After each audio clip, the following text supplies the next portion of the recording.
Meus irmãos, boa noite a todos. A graça e a paz do nosso Senhor e Salvador Jesus Cristo. Hoje nós estamos aqui tratando mais de uma mensagem e eu gostaria de falar com vocês sobre um assunto que tem grande importância, principalmente sobre a reflexão, sobre uma reflexão em relação à nossa vida e a nossa vida na presença de Deus. O texto que eu quero deixar aqui com vocês é o texto no livro de Gênesis, no livro do princípio, no capítulo de número 22, no verso de 1 a 10, que diz assim a palavra do Senhor. E aconteceu depois daquelas coisas que provou Deus a Abraão, disse a Abraão, e ele disse: Eis-me aqui. E disse: Toma agora o teu filho, o teu único filho, Isaque, a quem amas. Vai-te à terra de Moriá e oferece ali um holocausto sobre uma das montanhas que eu te direi. Então se levantou Abraão pela manhã, de madrugada, e abardou o jumento, e tomou consigo dois de seus moços e Isaque. Seu filho fendeu a lenha para o holocausto, levantou-se e foi a um lugar que Deus lhe dissera. E ao terceiro dia levantou Abraão seus olhos e viu um lugar de longe. E disse Abraão aos seus moços: Ficai-vos aqui com o jumento, e eu, o moço, iremos até ali, e havemos de adorar, e retornaremos a vós. Tomou Abraão a lenha, o holocausto, e pôs sobre Isaque o seu filho, e tornou o fogo e o cutelo, e nas suas mãos foram ambos juntos. Então falou Isaque a Abraão, seu pai, e disse: Meu pai. E ele diz: Eis-me aqui, meu filho. E ele disse: Eis que aqui o fogo, a lenha, mas onde está o cordeiro para o holocausto? E disse Abraão: Deus proverá para si o cordeiro para o holocausto, e o meu filho. Assim caminharam para ambos juntos, e vieram a um lugar que Deus lhe dissera, e edificou Abraão ali um altar, e pôs em ordem a lenha, amarrou Isaque e seu filho, e deitou sobre o altar em cima da lenha. E estendeu Abraão a sua mão, e tomou o cutelo para imolar o seu filho. Até aqui, meus irmãos. O que eu quero tratar com vocês aqui nessa noite, nesse vídeo, é sobre a confiança, o conhecimento de quem Deus é e a confiança nele. Eu vou novamente falar. O conhecimento de quem Deus é e a confiança nele. O que eu queria falar com você sobre 3 perguntas. Verdadeiramente, você conhece a Deus? Verdadeiramente, você sabe quem é Deus? Verdadeiramente, você tem intimidade com Deus? Essas 3 perguntas, às vezes, elas pareiam a nossa mente. Muitas vezes, essa questão, essas 3 perguntas sendo faladas, elas podem entrar no ouvido e sair no outro e nem ser analisadas. Mas quando nós temos uma cabeça, quando nós temos uma mente, melhor dizendo, pensante, e nós refletimos nessas perguntas de quem Deus sobre o conhecimento de Deus, nós observamos que isso tem uma grande importância para nós, principalmente na nossa carreira cristã, na nossa jornada cristã.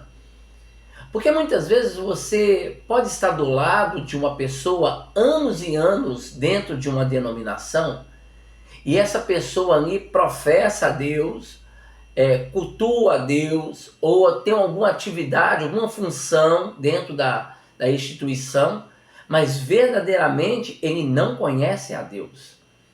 E isso tem refletido de vários pontos quando nós olhamos o Evangelho no Brasil, ou quando nós olhamos a igreja brasileira. Porque é importante nós entendermos, meus irmãos, quem Deus é. Será que nós conhecemos Deus dentro de uma forma literária, dentro de uma forma superficial, rasa, ou conhecemos a Deus dentro de um fator de profundidade? Porque as pepitas de ouro não se conseguem na superfície da mina da terra. Tem que cavar, é na profundidade. E quando nós vamos para a profundidade do mar, primeira coisa que nós entendemos, nós vamos alcançar pressão. Quando nós vamos para quando nós vamos para o ponto mais alto do céu, também nós vamos alcançar pressão. Por que isso? Porque não é algo que é fácil. Porque cada vez que nós nos aprofundamos mais em conhecer a Deus, mais nós estamos exatamente tomando a forma que Ele quer que nós tomamos essa forma. Só que a grande questão é que há muitos cristãos que não conhecem a Deus. Há muitos cristãos que professam ser cristãos, professam ser crentes em Cristo Jesus, mas não conhecem a Deus. Meus queridos, nós precisamos urgentemente conhecer quem Deus é. Porque se nós não conhecermos quem Deus é, como será a nossa vida? Como será a nossa caminhada? Será que nós vamos ficar vivendo nesse patamar aí, desse evangelho que está sendo propagado? Um evangelho que ainda é pragmático? E por que nós falamos que o evangelho não é pragmático? Por quê? Porque é um evangelho que não conhece a Deus. Não sabe quem Deus é e nem sabe o que Deus faz. Não conhece os atributos de Deus. Não conhece a pessoalidade de Deus, a natureza de Deus. Não conhecem. E por isso que vive esse evangelho superficial. É um evangelho que hoje se destaca nos nossos dias, um evangelho pragmático e liberal. Um evangelho a qual a pauta dele é exatamente uma pauta coach, um evangelho materialista, um evangelho determinista, um evangelho que resolve os problemas de uma forma micro-ondas, instantânea. Não é um evangelho a qual nós gastamos tempo exatamente para conhecer. Não é esse evangelho. O evangelho verdadeiro, o evangelho de Cristo, o evangelho que revela a Deus, é o evangelho que se gasta tempo, que se gasta não minutos, mas gasta horas, gasta anos, gasta dias. E nós estamos vendo que esse evangelho não é esse tipo de evangelho. Então, por isso nós precisamos entender que se verdadeiramente nós conhecemos a Deus, nós temos Deus como a pauta, o bem maior da nossa vida, nós temos Deus como o único centro, ou a única ênfase dentro da nossa vida. Porque quando você vê crentes, cristãos abatidos, desanimados, cheios de pecado, tropeçando em pecados de anos e anos que estão caminhando, são exatamente cristãos que não conhecem a Deus. E nós precisamos conhecer a Deus. Quando nós vamos para Oséias capítulo 6, verso de número 3, vai dizer assim: conheçamos e prossigamos em conhecer a Deus. E Oséias vai destacar aqui uma coisa muito interessante. Ele vai destacar que conhecer a Deus é uma forma progressiva, não é uma forma única, singular, mas é uma forma ativa, não passiva. É um processo que a cada dia nós vamos conhecendo a Deus. E como nós conhecemos a Deus? Nós conhecemos a Deus, primeira missão, em uma vida de oração, em dialogar com Deus, em se relacionar com Deus, em falar com Deus, tratar o Senhor como o nosso Pai e dialogar ao Senhor pedindo os seus conselhos, de tratar o Senhor como nosso amigo, onde nós falamos as nossas intimidades. Então, quando nós relacionamos com Deus de uma forma progressiva na oração, nós somos bem-sucedidos. De uma forma progressiva, também conhecendo a Deus através das Escrituras, através da Bíblia, conhecer a Deus, debruçar sobre esse livro horas e horas, tempo a tempo, conhecendo ao Senhor. Porque se nós conhecemos a Deus de uma forma passiva, como está acontecendo, esse Deus que nós estamos conhecendo é um Deus falso. Porque o Deus que nós servimos é um Deus que ele é ativo. É um Deus que ele, todas as horas, está se revelando de uma forma extraordinária e magnífica. Nós não podemos tratar o Senhor e conhecemos as profundidades de toda a revelação de Deus através das Escrituras. Nós conhecemos a Deus proclamando o seu Evangelho.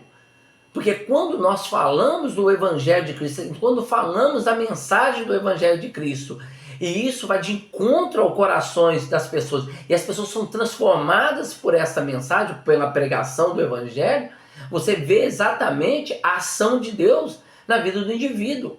E você vai conhecendo que esse Deus é glorioso, que esse Deus é majestoso. Então precisamos entender que a nossa vida precisa conhecer a Deus. Quando nós vamos para Jeremias, capítulo de número 9, no verso 23 e 24, vai dizer assim, que o sábio se gloria na sua sabedoria, o forte se gloria na sua força, o rico se gloria na sua riqueza. Mas, porém, eu me gloriarei em conhecer ao Senhor, na sua misericórdia, juízo e justiça. E sabe por que isso, meus irmãos? Porque conhecer ao Senhor é conhecer, quando nós conhecemos ao Senhor, quando nós estamos dentro de um processo de conhecer ao Senhor, quando o Senhor é glorificado em nós, quando a nossa vida glorifica o nome do Senhor. Porque quando tudo que nós fazemos não glorifica o nome do Senhor, mas quando tudo que nós estamos fazendo está glorificando a nossa própria vida, é exatamente o sinal, uma evidência que nós não conhecemos ao Senhor. A nossa vida, ela tem que ser uma pauta de glorificação ao Senhor, seja em que for que nós fazemos. Glorificamos ao Senhor porque levantamos, glorificamos ao Senhor porque dormimos, glorificamos porque levantamos, de uma forma mais corrigida. Glorificamos ao Senhor porque vamos tomar um café, glorificamos ao Senhor porque vamos calçar uma meia.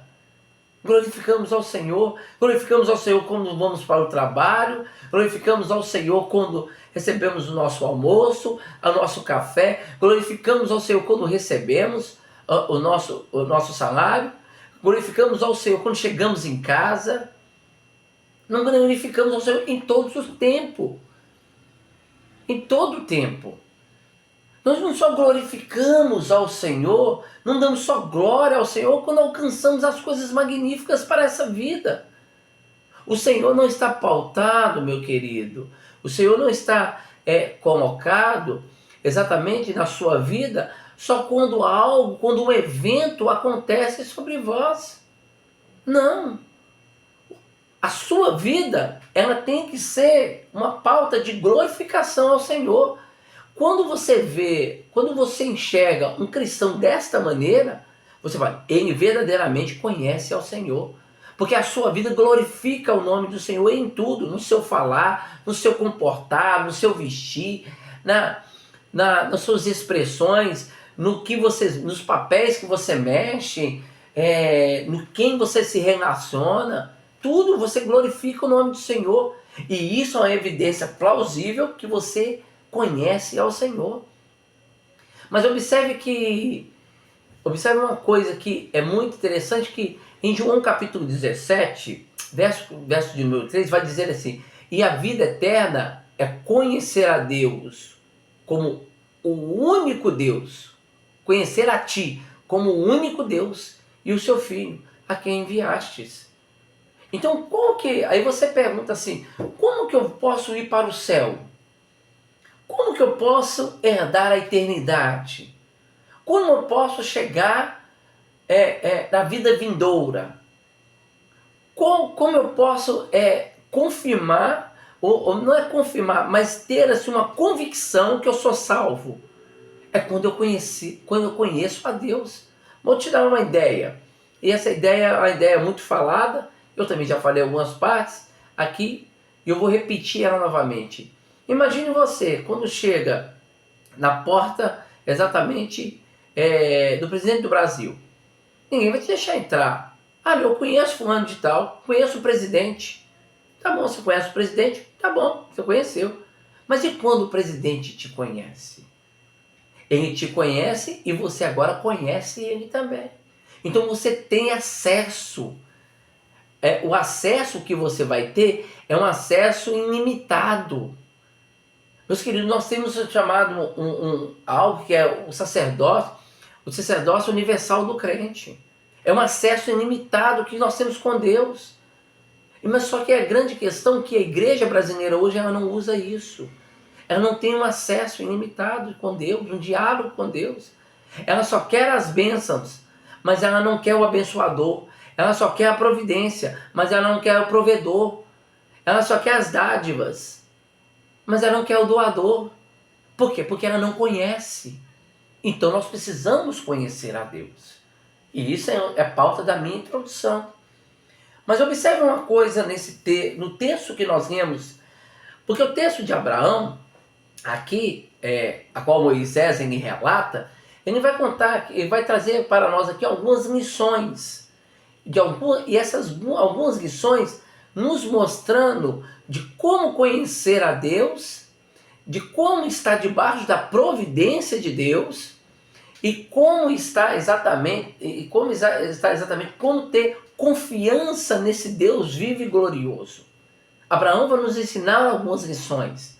Em uma experiência, podemos dizer, em uma experiência dolorosa, em uma experiência inexplicável, uma experiência, pasme nós sobre ela, mas ele nos ensina muitas lições aqui, que eu creio que pelo meu tempo, eu não vou conseguir extrair ela com tanta precisão, como tanta riqueza, como esse texto ele tem. Observe comigo uma coisa. O Senhor faz um pedido a Abraão. Abraão, exatamente o Senhor havia destinado a Abraão para que Abraão ele pudesse ser o pai de uma grande nação. Tudo começara pelo Abraão. E agora Abraão, um homem de 100 anos, um homem já velho, com a sua esposa também, vai ter um filho. E esse filho é o filho da promessa. Mas o primeiro filho que ele tem é Ismael. E o segundo filho é o filho da promessa, que é com filho com Sara, porque Ismael ele teve com Agar. E esse com Sara era o filho da promessa. É o filho que iria perpetuar e ia constituir um povo chamado Israel de Deus, Igreja do Senhor, e aonde que iria iniciar. Então Abraão ele iria ser o precursor de tudo isso. Então o Senhor agora, numa idade avançada de Abraão, concede Isaac. E Isaac agora é o filho da promessa, é o filho que Abraão amava, era a dádiva de Abraão. E o Senhor agora, ele faz um pedido para Abraão. Esse pedido é um pedido meio inusitado, é um pedido meio inexplicável, porque Abraão, ele conhecia ao Senhor. Abraão, meus irmãos, entende uma coisa, ele tinha uma intimidade com o Senhor, ele tinha relacionamento com o Senhor. Abraão era chamado de amigo do Senhor. Abraão não simplesmente ouviu a voz do Senhor e vai caminhar com o Senhor. Não, Abraão já estava caminhando com o Senhor. O seu trajeto, Deus era a pauta do seu trajeto, da sua vida. E aqui ele estava já se relacionando com o Senhor. E o Senhor faz um pedido inusitado. No capítulo de número 22, verso 1, vai: depois dessas coisas, tentou Abraão, provou Abraão, Deus, e disse a Abraão a ele, e disse: eis-me aqui. E disse a Abraão: toma agora o teu filho, o teu único filho, Isaque, quem amava, vai à terra de Moriá e oferece ali como em um holocausto sobre uma montanha, que ali eu te direi. Eu quero te fazer uma pergunta para você. Por que o Senhor resolveu provar Abraão? Por quê? Por que o Senhor resolveu colocar Abraão à prova? Existe uma explicação por isso. Existe uma pauta em relação a isso. Porque, meus irmãos, observe uma coisa comigo. Quando o ourives vai trabalhar sobre metal, seja ouro, seja prata, a primeira coisa que o ourives faz, ele pega o metal e lança o metal sobre o fogo, até que o metal derreta. Quando o metal começa a derreter, por que ele derrete? Por um propósito, para que tirar todas as impurezas que havia naquele metal. Todas as impurezas que havia naquele metal, ele tira as impurezas para que aquele ouro pudesse ser puro e para que aquela prata pudesse ser refinada. Então, o mesmo método que o ourives usava com os metais é o mesmo método que Deus ele usa conosco, e é o mesmo método que Deus usou com Abraão. Por quê? Porque o Senhor ele usa esse método para trabalhar em favor da nossa vida, para trabalhar na nossa vida diante dele. Ele nos leva ao sofrimento. Muitas vezes você pergunta assim, por que Deus, por que eu estou sofrendo tanto? Por que eu estou passando tantas provações? Por que eu tenho vivido tantas lutas, tantas tribulações? Por que o meu coração está tão apertado? Por que os grandes conflitos, né, estão debatendo a minha porta? Porque é o método de Deus. Ele trabalha exatamente nos provando. E quando ele nos prova, ele prova a nossa fé. Prova a nossa fé para um propósito, para tirar as impurezas do pecado, para tirar as impurezas da nossa vida.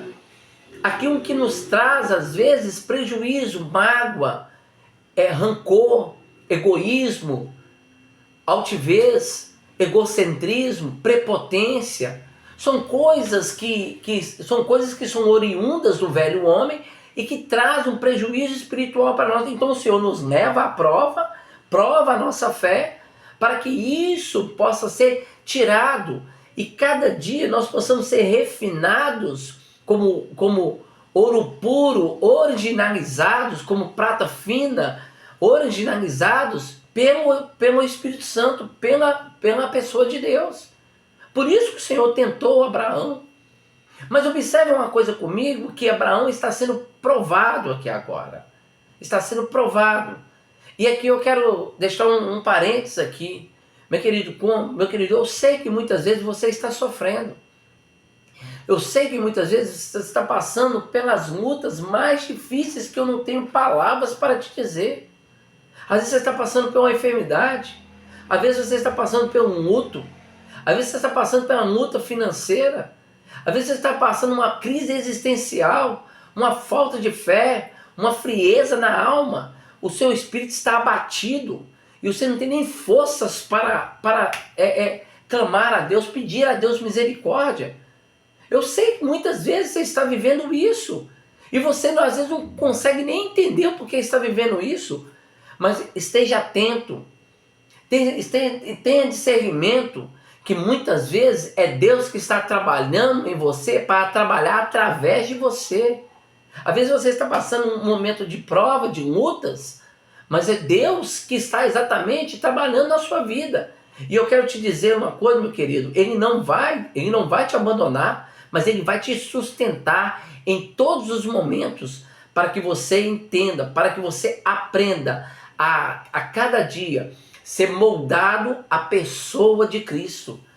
Porque quando o ourives ele olhava para o metal derretido no fogo, e quando ele sabia que as impurezas haviam sido tiradas, quando a sua imagem era refletida no metal, ali no fogo.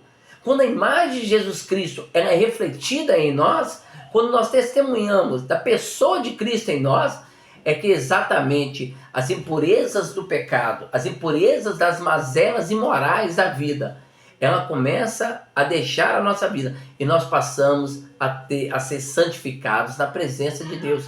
Então não tema, não desespere, mas espere em Deus, porque o Senhor é longânimo para visitar a nossa vida. Mas observe uma coisa, que Abraão está sendo provado nessa hora. E Abraão agora, quando ele vai ser provado, ele não sabia. A grande questão aqui é que o escritor, ele sabia que Abraão estava sendo provado, mas Abraão não sabia.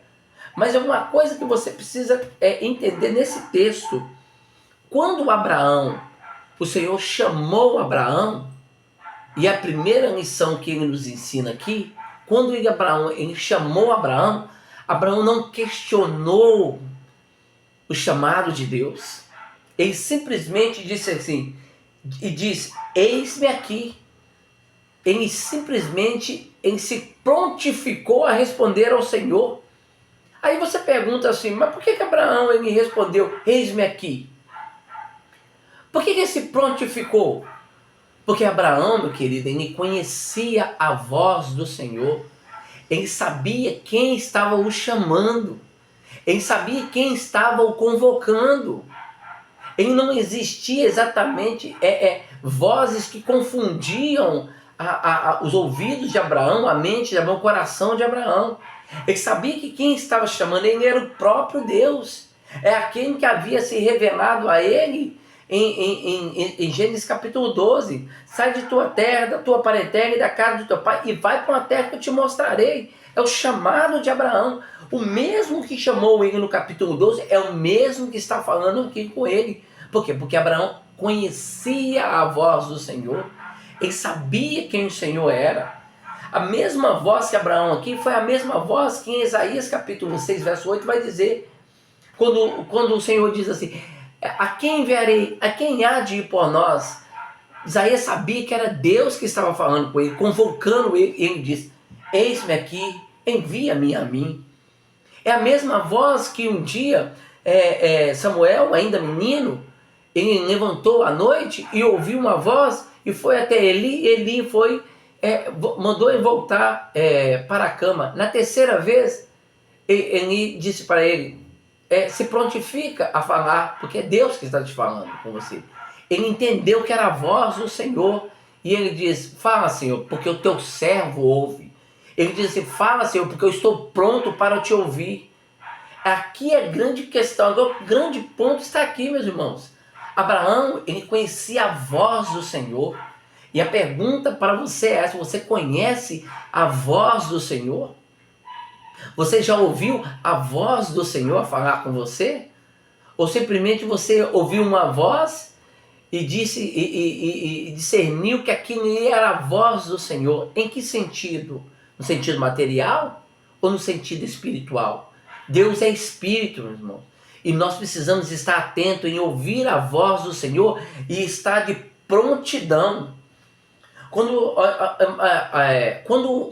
um comandante ou um capitão, ele chama um soldado e ele vai exatamente visitar, quando vai no acampamento, onde o soldado ele já ouviu a sirene, ele acorda naquele momento, mas antes do capitão chegar, ele tem que estar pronto, já uniformizado, com a cama arrumada, com tudo organizado e já com o uniforme, para que quando o capitão, o comandante chegar, ele já está pronto.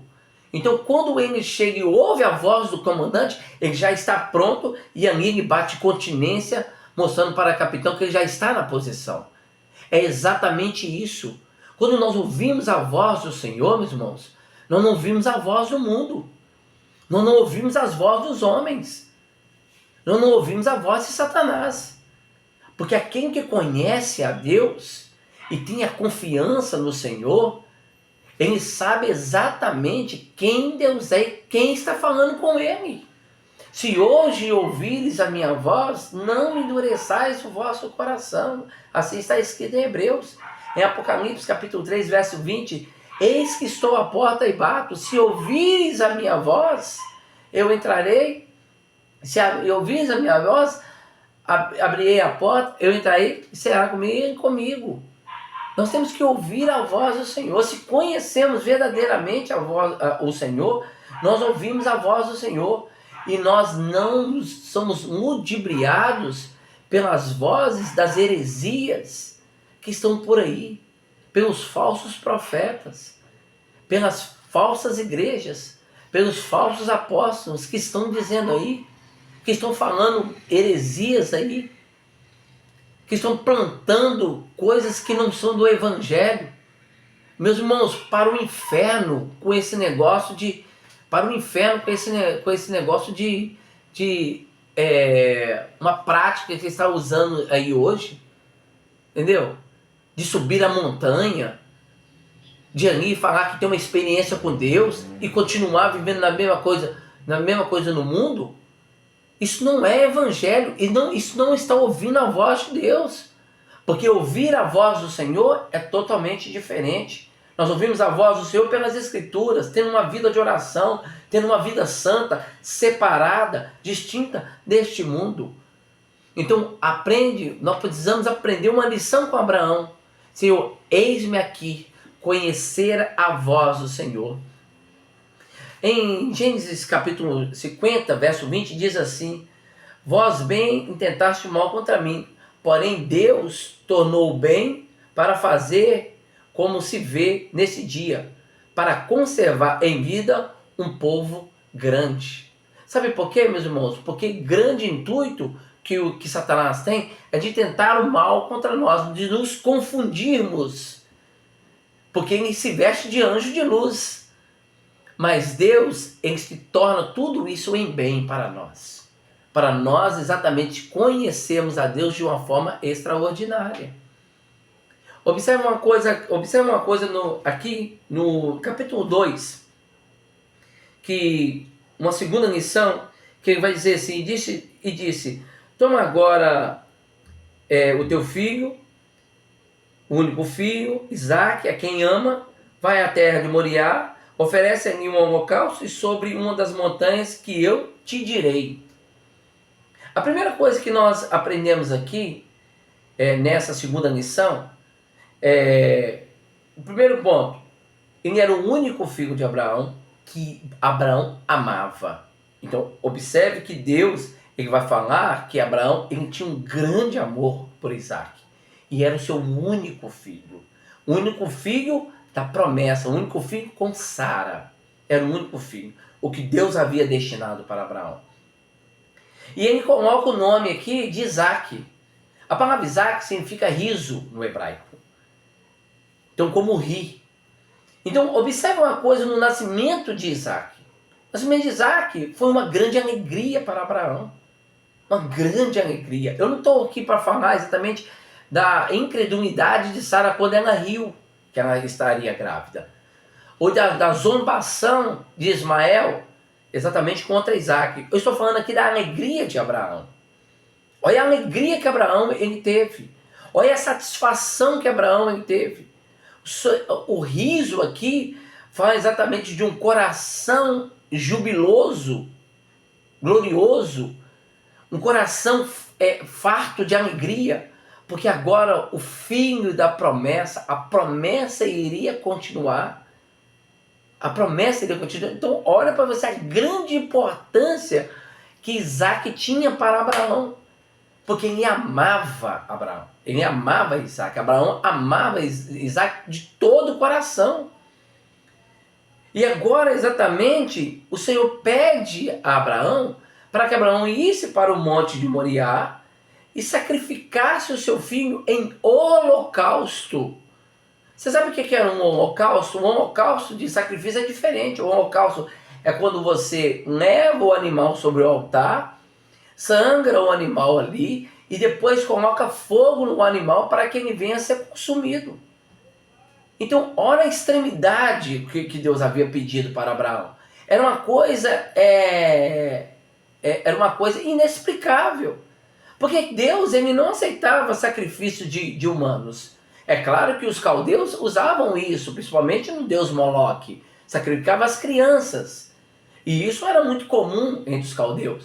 Mas para Deus não. Deus não sacrificava humanos, mas ele pede isso para Abraão. E isso é a menção da prova de Abraão. Mas observe a posição de Abraão aqui.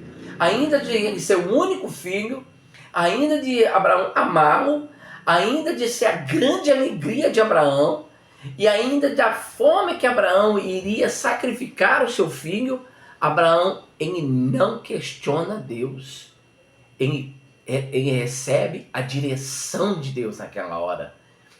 E vai para a montanha que eu te direi. A única coisa que nós temos que entender, meus irmãos, que não importa o momento que nós possamos viver. Se nós estamos passando pelo momento que possamos passar a viver.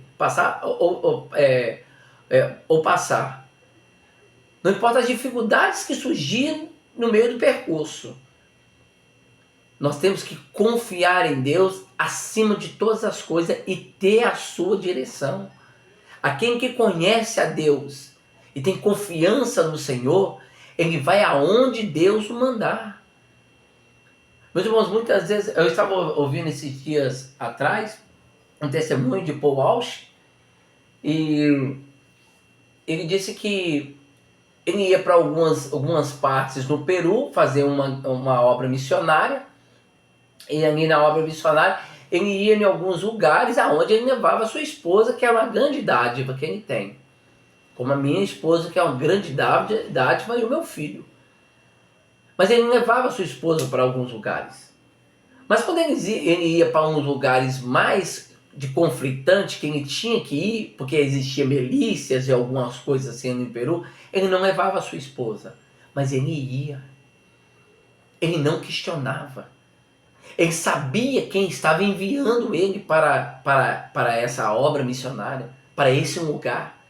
Sabe por quê? Porque literalmente ele poderia voltar e não poderia nem voltar para sua esposa, de maneira nenhuma. Ele poderia morrer lá mesmo. Porque eles eram contra o Evangelho. Eles eram perseguidores do Evangelho. Mas ele ia. E quando ele chegava lá, ele via a direção do Senhor. Ele viu um apontamento do Senhor. E ele não questionava. E ele vê as maravilhas do Senhor. E sabe o que é isso, meus irmãos? Aqui nos mostra, é quando nós conhecemos a Deus. Quando nós conhecemos a Deus, nós não questionamos a sua direção. Quando conhecemos a Deus, não questionamos a sua vontade.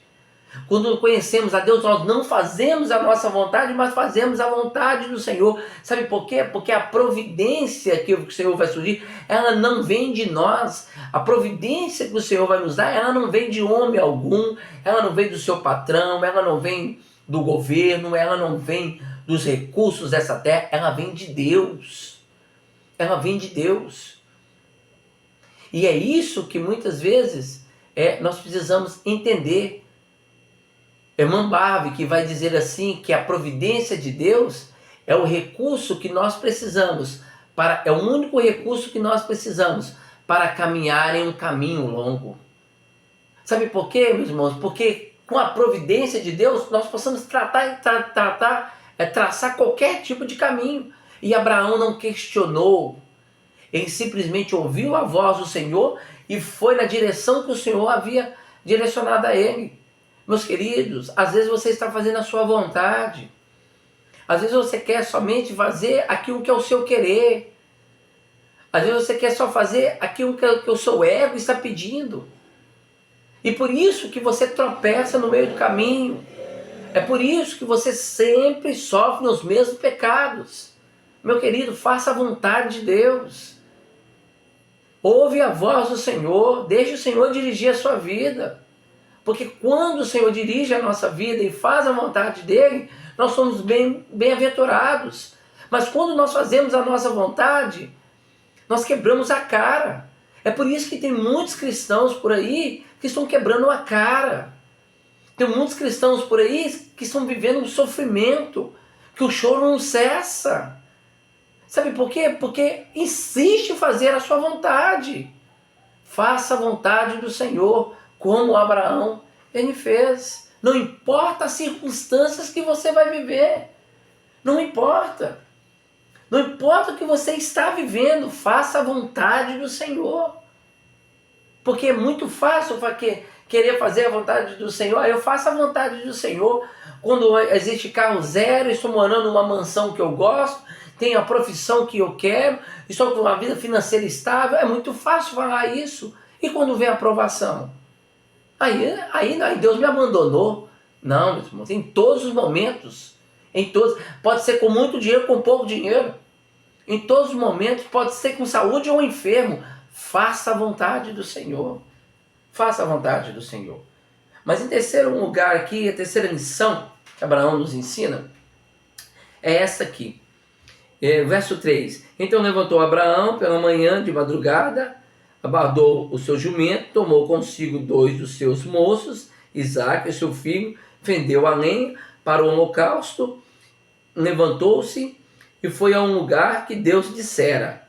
E no terceiro dia levantou Abraão seus olhos e viu um lugar de longe.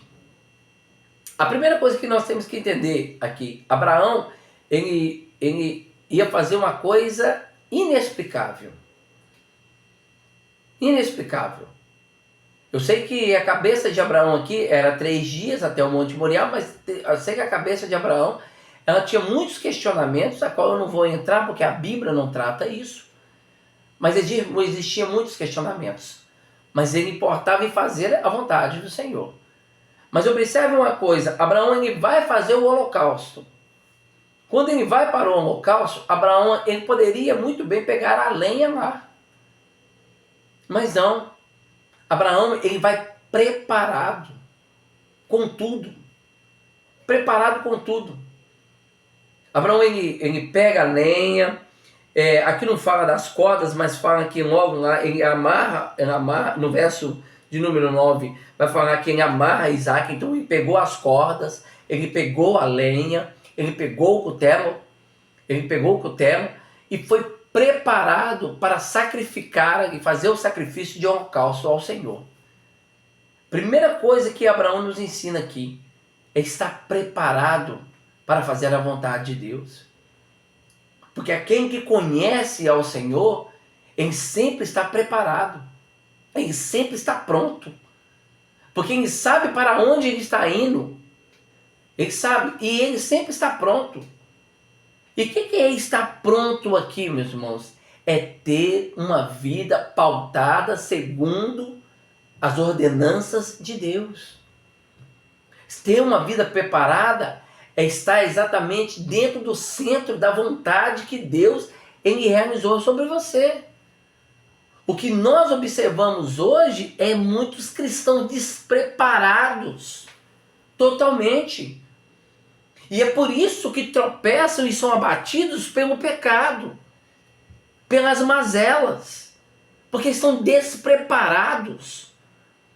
Cristãos que não conhecem ao Senhor, que não têm conhecimento das Escrituras, que não conhecem ao Senhor. Cristãos que são abatidos com muitos pecados. São abatidos pelo pecado da prostituição, do adultério, da fornicação, da corrupção. São abatidos porque estão despreparados. E quando nós estamos despreparados, meus irmãos, nós abrimos uma brecha para que Satanás faça uma ruaça na nossa vida.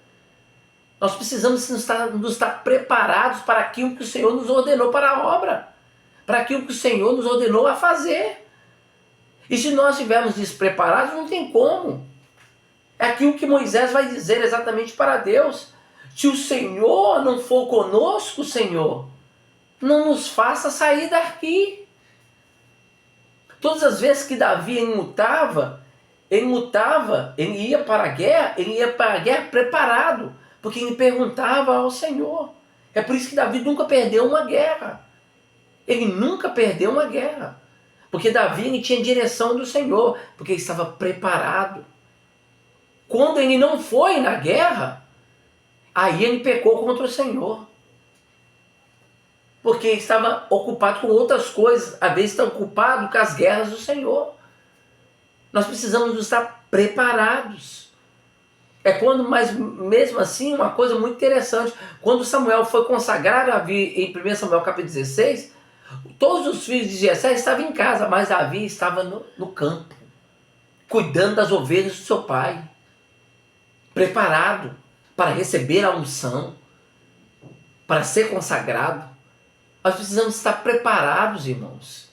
Davi, quando foi lutar contra Golias, ele não foi exatamente com ferramentas convencionais, mas ele foi no nome do Senhor, porque ele estava preparado. E se nós não estivermos preparados, meus irmãos, para fazer a obra do Senhor, fazer a vontade do Senhor, proclamar o evangelho do Senhor, é porque é sinal e é evidência que nós não conhecemos ao Senhor. E os efeitos são catastróficos quando nós não conhecemos ao Senhor. Porque quando nós não conhecemos ao Senhor, nós estamos despreparados totalmente. E é por isso que Satanás, ele tem feito algo absurdo dentro da sua casa, dentro da sua família, destruído casamentos, filhos nas drogas. Por causa disso. Vida financeira um caos. A ponto de pessoas entrarem em depressão. Suicídios. Por causa disso. O despreparo para fazer a obra, para fazer a vontade do Senhor. E nós precisamos estar preparados. Como igreja do Senhor, como servos do Senhor. E como nós estamos preparados? Quando nós conhecemos a Deus. E a quarta lição que ele nos mostra aqui, que no verso 5, que diz assim: disse Abraão, seu moço, ficai vós com jumento, e eu, moço, iremos até ali, e haveremos de adorar, e retornaremos a vós. E tomou Abraão a lenha, o holocausto, pôs sobre Isaque, seu filho, e tomou o fogo e o cutelo, e na mão, e foram ambos juntos. Observe uma coisa que Abraão, ele vai nessa quarta lição aqui. Nessa quarta lição, Abraão vai destacar aqui uma outra coisa muito importante. Ele vai destacar a confiança mútua, sem mancha, que ele tinha no Senhor. Abraão vai falar assim: porque haveremos de adorar o nome do Senhor e retornaremos a vós. Ele colocou Isaque no meio. A confiança. Ele estava fazendo exatamente a vontade do Senhor de sacrificar Isaque, mas observe que ele disse que eles iriam voltar. Abraão estava mentindo? De maneira nenhuma. Porque Abraão, muitas vezes, aqui é uma pauta que eu estou abrindo aqui. Abraão, muitas vezes, quando ele fala em retornaremos a nós, ele iria sacrificar o seu filho, mas ele tinha uma confiança, uma fé tão robusta e tão genuína do Senhor ressuscitar a Isaque. Ele ia cumprir o seu voto com o Senhor. Ele ia cumprir aqui a vontade do Senhor. Mas ele tinha uma confiança que o Senhor iria retornar Isaque para si. Para que assim Isaque poderia dar perpetuação a exatamente a promessa que o Senhor havia licenciado. Meus irmãos, entende uma coisa. Deus não é um Deus de mentira. Deus não é um Deus de engano. O Senhor é imutável. O Senhor não muda.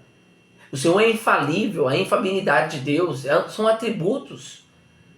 Mas é a confiança que Abraão tinha em Deus. Sabe por quê, meus irmãos? Nós só confiamos em alguém que nós conhecemos. Não tem como confiar em alguém que nós não conhecemos. Não tem como confiar em alguém que nós não dialogamos. Não tem como confiar.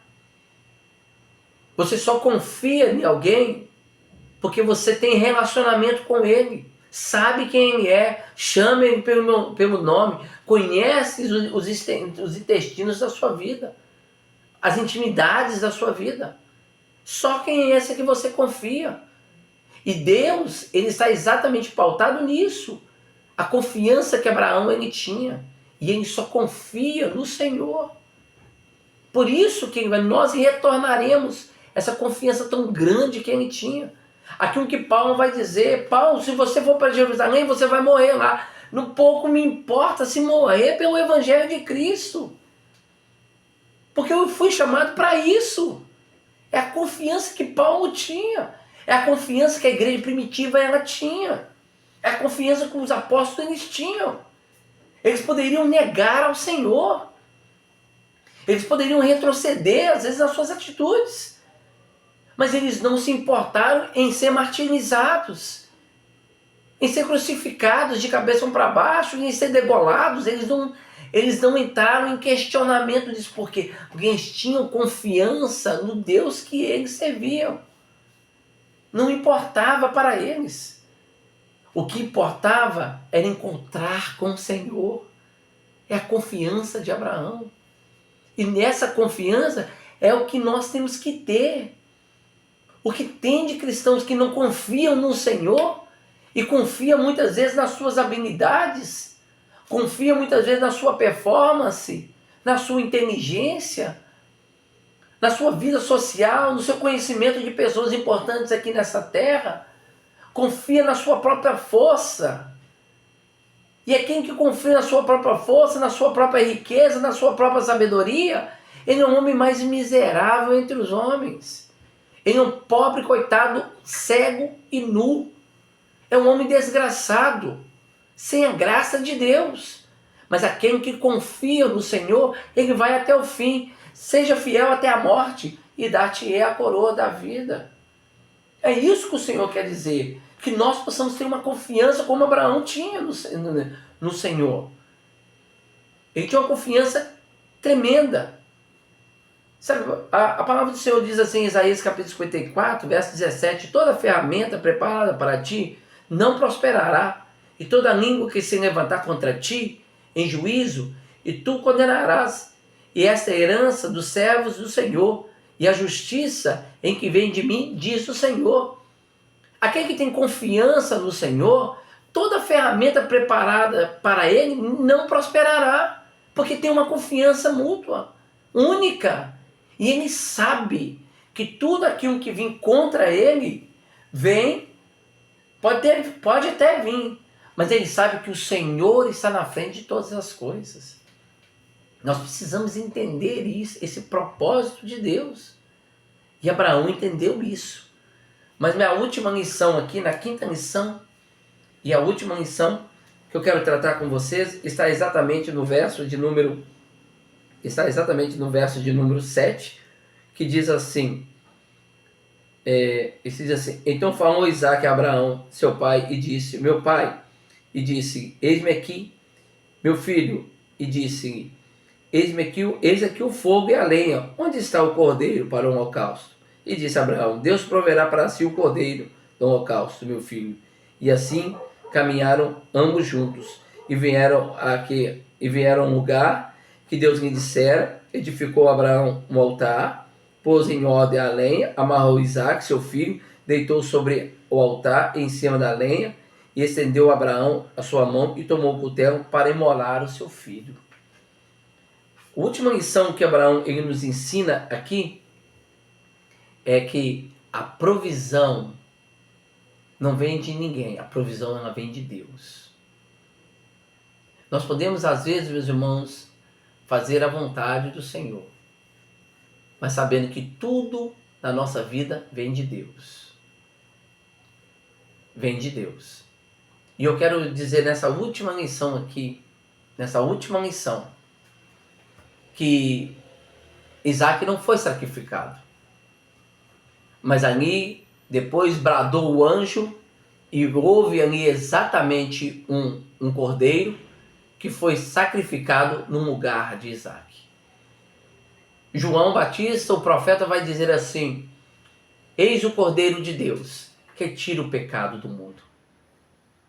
Jesus é esse Cordeiro, meus irmãos, que foi sacrificado no seu lugar e no meu lugar. Jesus é esse Cordeiro. E por isso Jesus ele foi sacrificado na cruz do Calvário. E foi sacrificado pelos nossos pecados. Ele suportou a ira de Deus pelos nossos pecados, pelas nossas mazelas.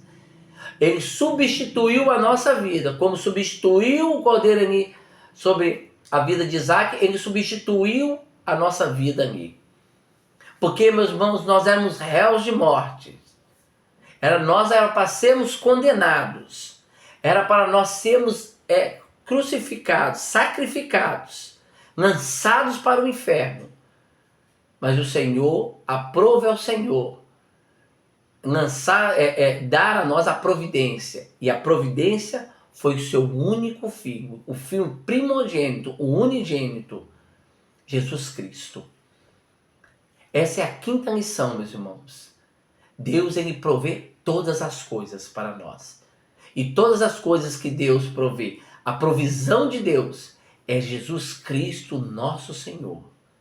Não importa, meus irmãos, qual será a provisão. A provisão ela já veio 2000 anos atrás. Jesus Cristo, ele foi a nossa provisão. Ele morreu pelos nossos pecados para nos dar a vida eterna. Então nós aqui, nessa quinta lição, Abraão nos chama a atenção para dizer assim, que nós precisamos conhecer a Deus e confiar no nosso Senhor. Porque se nós conhecemos a Deus, nós verdadeiramente conheceremos também mais e mais o seu Filho. E se conhecemos o seu Filho, mais e mais conheceremos o Espírito Santo. Nós precisamos conhecer a Deus e entender que Ele é o nosso Senhor. Que Deus abençoe a todos, no nome de Jesus.